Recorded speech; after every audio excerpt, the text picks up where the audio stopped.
teenyaa jalqabaatiin waraanni guddaan ammaas Israa'elii fi Iraan jidduutti dhohuufi jedhame.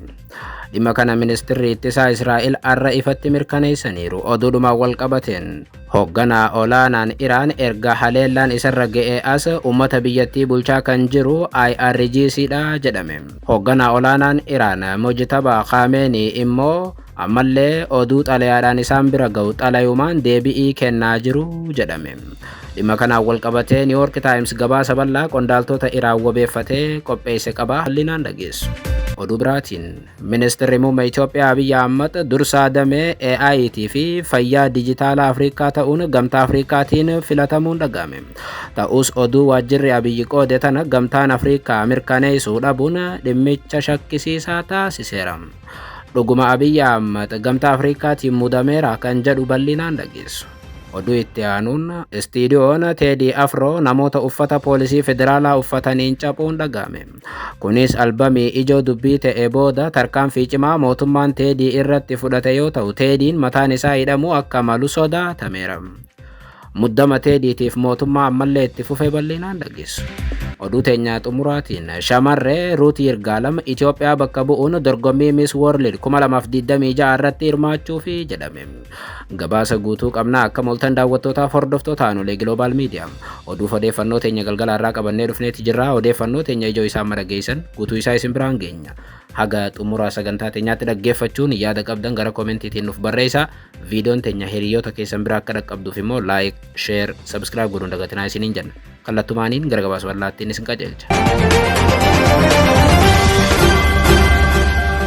Oduu teenyaa jalqabaatiin waraanni guddaan ammaas Israa'elii fi Iraan jidduutti dhohuufi jedhame. Dhimma kanaas ministeerri ittisaa Israa'el ifatti mirkaneessaniiru. Oduudhuma wal qabateen hoogganaa olaanaa Iraan irra erga haleellaan ga'ee as uummata biyyattii bulchaa kan jiru IRGCdha jedhame. Mojtaba Khamenei immoo ammallee oduu xalayaadhaan isaan bira ga'u xalayumaan deebi'ii kennaa akka jiran himameera. Haaluma kanaan waraanni Ameerikaatiif Israa'el Iraan irratti banan ammaas akka itti fufu himame. Kanaanis ministeerri ittisaa Israa'el galgala irraa ibsa kennaniin Iraan gara bara dhagaatti deebisuudhaaf eeyyama Ameerikaa qofa eeggachaa jirra jedhan. Iraan irratti waraana deebisnee jalqabuun bara dukkanaatiif dhagaatti deebisuudhaaf qophii irratti argamnaa jedhe qondaalli Israa'el. Israa'el Kaatis yookaan ammoo ajajaan ittisa biyyattii kun humni waraanaa Israa'el qophaa'ee Ameerikaa irraa eeyyama qofa eegaa jira jedhan. Isa jalqabaatii fi isa dhumaatiif daayinastii Khameneitti xumura ni goonaa jedha qondaalli Israa'el. Israa'el Kaatis ibsa kennaniin buufataalee anniisaatiif bu'uuraalee misoomaa diinagdee Iraan guutummaatti haleeluudhaan Iraaniin bara dhagaa duriitii fi dukkanaatti ni deebifnaa jedhan. Haleellaan inni ammaa baay'ee hamaa fi cimaadha. Bakkeewwan tokko tokko ammoo bu'uuruma isaayyuu karraasuutiif balleessuudha jedha qondaalli Israa'el. Dhaadannaan hoogganaa Israa'el kun guutummaatti waraanni guddaan ammatti eegaluudhaaf akka jiru agarsiisaa jedhu xiinxaltoonni. Doonaald Tiraamp gama isaatiin Iraan gara waliigalteetti hin dhuftu taanaan haleellaa cimaa irratti banuun bara dhagaa duriitti ishee deebifnaa jechuun dhaadateera. Kun ammoo waraana guyyaa 40 gaggeeffamaa ture erga waliigaltee dhukaasa dhaabuu yerootiin dhaabbatee booda oduu hamaa dhaga'amedha. Oduudhuma wal qabateen hoogganaa olaanaa Iraan erga haleellaan isarra ga'ee as uummata biyyattii bulchaa kan jiru IRGCdha jedhame yookaan waraana Iraan. Mojtaba Khamenei immoo ammallee oduu xalayaan isaan bira ga'e xalayumaan deebi'ii kennaa akka jiran himameera.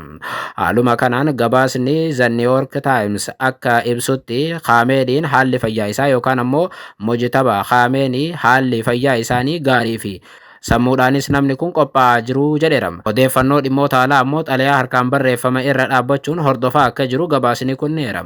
Akka New York Times kaleessa qondaaltota olaanoo Iraan wabeeffatee gabaasetti hoogganaa olaanaan Iraan Mojtaba Khamenei sammuudhaan guutummaatti biyyattii bulchuudhaaf of qopheessaa jira jechuun ibse. Akkasumas ammoo ajajoota raayyaa ittisa biyyaa Islaamaa Iraan yookaan IRGC kan jedhaman isaaf amanamoo kan ta'an boordii godhachuudhaan biyyattii bulchaa akka jiru New York Times ereera. Mojtaba Khamenei erga bitooteessa darbe aangoo qabatee jalqabee jechuun erga haleellaa raawwatameen abbaan isaa ajjeefamee inni madaa'e booda namootattis hin mul'anne yookaan viidiyoon isaa takkittiin hin argamne. Ta'us immoo xalayaadhaan qofa ergaa dabarsaa turan yookaan ammoo TV biyyattiitiif ibsa erganii TV'n biyyattii dubbisaa ture.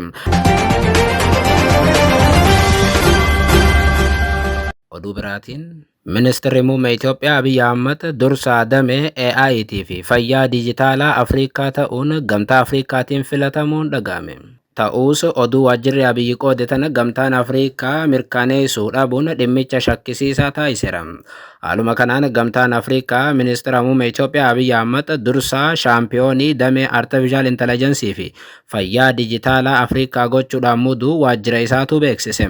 Abiyyi Ahmad damee Artificial Intelligence fi teekinooloojii dijitaalaa damee fayyaatiin jijjiiramoota Itoophiyaa keessatti fidan bu'uureeffachuudhaan gamtaa Afrikaatiin muudamee jedha gabaasichi. Xalayaa muudamaa keessatti akka ibsametti gumaachi hooggansi Abiyyi Ahmad jijjiirama dijitaalaatiif teekinooloojii haarawaa babal'isuudhaaf taasisaniin hubannoo AI birmadummaa Afrikaa bu'a qabeessummaaf guddina hirmaachisaa Afrikaatiif furtuu ijoo taasisuu keessatti gumaacha guddaa akka baataniitti ibsameera. Sochii itti fufiinsa qabu kan bilisummaa teekinooloojiitiif dandeettii ijaaruu irratti taasisaniin ardiin Afrikaa itti gaafatamummaaf haqa irratti hundaa'uun itti fayyadama hubannoo namtolchee yookaan AI keessatti sadarkaa addunyaatti adda duree akka taatuuf gumaacha Abiyyi Ahmad olaanaa ta'uu gabaasa kana keessatti eerame. Hooggansa ministeera muummee Abiyyi Ahmad jalatti waggoota muraasa darban keessatti Itoophiyaan dameewwan dijitaalaayzeeshiniif hubannoo namtolchee yookaan Artificial Intelligenceetiin guddinni galmeessite raawwii olaanaa kan agarsiise ta'uu gamtaa Afrikaatu ibsee jedha. Waajjirri Abiyyi Ahmad oduu hojjeteen bu'uuraalee misooma dijitaalaa babal'isuun tajaajila mootummaa elektirooniksii yookaan e-government hojiirra oolchuudhaan kalaqaa irratti investimentii guddaa taasisuun inistituutii hubannoo namtolchee hundeessuun akkasumas ammoo tarsimoo mootummaa guutuun hubannoo namtolchee yookaan AItiin diriirsuudhaan jijjiirama kanaaf bu'uura cimaa kaa'uudhaan hojiiwwan ijoo ta'an irratti xiyyeeffachuu isaanis gabaasa kana keessatti eerameera. Dabalataanis University of Danda'aa hubannoo namtolchee irratti xiyyeeffatu hundeessuudhaaf karoorri kan qophaa'ee qorannoo misooma ogummaatiif tumsa ardii Afrikaa cimsuudhaaf hawwii guddaa qabaachuu isaaniis ifoomseera. Muuxannoowwan Itoophiyaan damichaan horatte sadarkaa Afrikaatti babal'isuudhaaf Abiyyi akka hojjetan mirkaneessaniiru. Kanaaf ammoo muudamni kennameefii jedhame. Ministeera muummee Abiyyi Ahmadiif muudamni gama gamtaa Afrikaa irraa akkasiyyoo isaaniif kennameera jedhamu. Inni ammaa kan jalqabaa miti. Amma duraas muudamoonni garagaraa Abiyyiif akka kennaman ibsamaa ture, garuu wayita gamtaan Afrikaa dhimmicha mirkaneessu bal'inaan hin mul'atu. Fakkeenyaaf amma dura shaampiyoonaa nageenya nyaataa fi sirna nyaataatiin ministeerri muummee Abiyyi Ahmad muudamanii turan. Kunis gamtaa Afrikaa keessatti. Kana qofaa miti, shaampiyoonaa CAADP kan ta'e keessattis muudamanii turan. Kunis sagantaa misooma qonnaa Afrikaa CAADP keessatti gabaasa waggaa lamaa hordofuu fi qindeessuu irratti Abiyyi Ahmad itti gaafatamni kennameefii jedhamee ture. Haa ta'u malee muudama isaanii kana wayita gamtaan Afrikaa fa'aa amma dura beekamtii kennanii ifatti mirkaneessan hin mul'atu. Hedduun namoota kun fakkeessaadhaaf waan waajjirri Abiyyi Ahmad godheedha jedhanii amanu yookaan ministeerri muummee Abiyyi Ahmad muudameera jedhaa maxxansaa jechuun Abiyyi waan ajajuuf kana godhanii jedhu hedduun namoota. Fakkeenyaaf arruma Artificial Intelligence irratti Abiyyi Ahmad muudameera waan jedhu kanarratti gamtaan Afrikaa haga oduu tana qindeessinutti hin mirkaneessine yookaan Abiyyi muudeeraa hin jenne. Miidiyaaleen idil addunyaas dhimma kanaan wal qabatee gabaasa tokko hin hojjenne. Oduu biraatiin Istuudiyoon Teedii Afroo namoota uffata poolisii federaalaa uffataniin cabuun dhaga'ame. Kunis albamii ijoo dubbii ta'e booda tarkaanfii cimaa mootummaan fudhate yoo ta'u, Teediin illee hidhamuu mala jedhame. Haaluma kanaan albamii ja'affaa isaa waggaa 9 booda hojjeteen ijoo dubbii miidiyaa hawaasaa kan ta'an artisti Teedii Afrootiin wal qabatee ammas sodaa guddaan uumamee itti fufeera.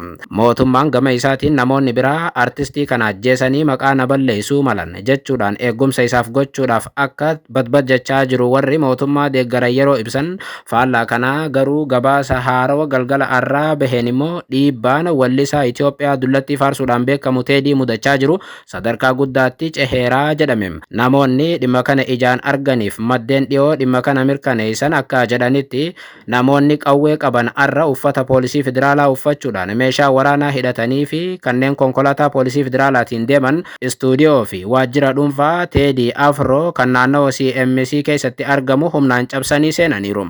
Gochi kun naannoo sa'aatii 3tti akka raawwatame kan ibsame yoo ta'u namoonni qawwee qaban kunneen eeyduu gamoo sanaa reebuudhaan istuudiyoo cabsanii seenuu isaaniitu gabaafame. Qaamoleen seera kabachiisan adeemsa seeraa idileetiif ajaja mana murtii malee tarkaanfii kana fudhataniis jedhame. Gochi kun kan hammaatu immoo waajjira caphee booda qabeenyi guutummaatti kan teediin achi keessaa qabu fudhatamuu isaati. Istuudiyoon kun kuusaa aartii baay'ee dhoksaaf iccitii ta'ee fi teedii afroo waajjira isaa isa guddaa akka ta'etti itti fayyadamaa jedhame. Hojiiwwan kalaqaa isaa hedduu achitti akka qopheessu muuziqaaf jechoonni isaa hundi yookaan barreeffamoonni fi walaloof yadaloon isaa hundi akka achi keessa jirtu ibsameera. Akka gabaasaaleen jedhanitti hojiiwwan aartii amma booda uummata biraan ga'uudhaaf jiru hedduus achi keessaa qaba. Bakka sanatti wantoonni gati jabeessa hedduun kan jiran yoo ta'u odeeffannoo haaraa amma gadhiifame akka agarsiisutti miseensonni poolisii waajjiricha cabsanii seenan kun laappitooppii 2 akkasumas ammoo ispiikariiwwan dabrees meeshaalee muuziqaa qopheessaniif meeshaalee istuudiyoo guutummaatti fudhatanii deemaniiru. Haalli kun guutummaatti aartistii kana doorsisuu akkasumas ammoo erga haala uummataa ilaalanii aartisticha hidhuudhaaf sochii eegalameedha jedhu dhimmicha warri morman. Aartistii Teedii Afrootiin wal qabatee warri mootummaa deeggaran gama isaatiin aartistii kana qaamonni siyaasaa biraa ajjeesanii maqaa waan nu balleessaniif eeggumsi haa godhamuufi jechaa jiru. Oduu teenya xumuraatiin. Shamarree Ruut Yirgaalem Itoophiyaa bakka bu'uun dorgommii Miss World 2026 irratti hirmaachuufi jedhame. Haaluma kanaan shamarreen Itoophiyaa Ruut Yirgaalem Itoophiyaa bakka buutee dorgommii Miss World irratti hirmaachuudhaaf gonfoo miidhaginaa godhatteetti. Dorgommii miidhaginaa Miss World Itoophiyaa yeroo 24ffaadhaaf qophaa'e irratti sagantaan kun maqaa gaarii Itoophiyaa addunyaatti kan beeksise ta'uun himameera. Dorgommicha bara darbe kan injifatte moodel Hasset Darajjee dorgomtoonni itti gaafatamummaa Itoophiyaa beeksisuu akka qaban hubachiifteetti. Dorgommii miidhaginaa addunyaa Itoophiyaatti qophaa'e kana irratti shamarran mimmiidhagoo naannolee biyyattii garaagaraa keessaa walitti dhufan 50 kan hirmaatan yoo ta'u shamarree Ruut Yirgaalem injifachuudhaan gonfoo miidhaginaa godhachuun badhaasa birrii miliyoona 1 argatteetti. Shamarree Ruut bara dhufu Itoophiyaa bakka buutee dorgommii miidhaginaa Miss World 2026 irratti akka hirmaattu odeeffannoo ministeera aadaa fi ispoortii biyyattii irraa argame ni mul'isa.